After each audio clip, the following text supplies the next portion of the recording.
No reply. "Ali!" he snapped, loud enough to startle himself. Nothing.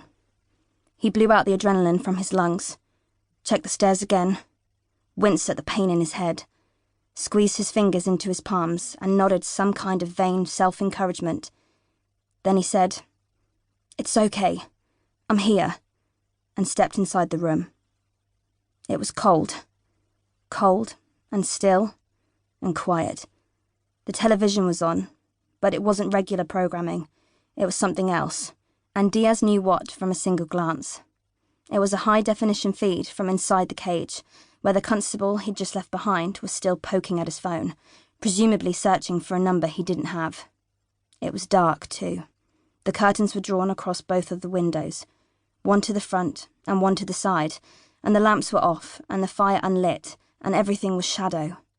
The hulking bookcases overstuffed with books and trinkets and paperwork, the corner tables with their strange disfigurines, the long, low couch and the wing-back chairs, and the coffee table with the 2 full mugs and the solitary mobile phone. Everything but the TV screen and the dome of light that it cast, unflickering, but dancing with particles of dust and reflected as 2 tiny pinpricks of silver in Ali Green's eyes. They were open, but vague, unfocused. Her legs had fallen open and her hands lay at her sides, fingers curled into her upturned palms, and her hair was splayed roughly over the back of the sofa where she slumped down in her seat. Her mouth was open, and as Diaz knelt, cursing, between her knees, he could see the pool of saliva around her tongue and hear it bubbling in her throat as she took each shallow, unsteady breath. "Ali," he whispered, suddenly painfully aware of the silence and the need to preserve it, to hear whatever small sound she might make, should it be her last. "Can you hear me?" He placed a hand on her arm and could feel a trembling that he couldn't see. A vibration almost, from deep inside her, somewhere, but she didn't respond, didn't so much as blink.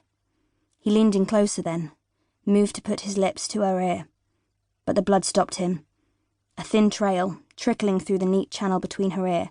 Such delicate ears, he noted, and pointed sweetly at the top, like pixie ears, and the back of her jaw, and down the side of her neck, and onto the collar of her shirt, to bloom inside her jacket. He painfully swallowed his breath and rocked back on his haunches, and pulled out his phone from his pocket and said, It's okay, Ali. You're going to be okay," as calmly as he could, as though he believed it. And he punched in the code to unlock the phone, and keyed in the number to summon help, and he looked up into her eyes, and was startled to see that she was looking right back at him, in piercing focus, and her lips were moving as though she were trying to speak, and he let the phone drift away from his ear as he nodded and said, "You're okay," and placed a comforting hand on her knee. "But," she whispered. "But, it's okay," he said, shaking his head and nodding at the same time, and hearing the voice on the other end of the phone, and shushing and telling her, "Help's coming, just relax, you'll be okay. We're going to find him." And he raised the phone back to his ear, and the voice on the phone said, "Sarge?" And Ali Green said, "Bear," and a single tear rolled down her cheek, and his breath caught in his throat, and in the second before she closed her eyes, one of the tiny spots of silver turned black, and all he could think of to say was, "He's behind me, isn't he?" Episode 1. Chapter 1. 2 months later. It's funny, isn't it? How your mind can always find a way to surprise you. Take mine, for example. After 34 years together, I like to think I know it pretty well. And having spent the whole of my childhood being forcibly drummed into myself, and most of my adult life breaking my back to conform to it, God knows I should. And yet, here I was with an unexpected dilemma.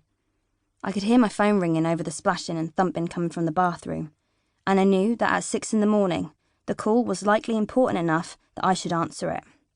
But I didn't know where I'd left it, and that was a problem. Normally, like anyone else, I'd crawl out of bed, take a moment to steady myself and for my head to stop spinning, and I'd assume I'd left it in my bag, and that my bag was in the lounge, and I'd go find it. And if it wasn't there and had stopped ringing, I'd call it from the house phone, and sooner or later I'd track it down and return the call and receive some bad news.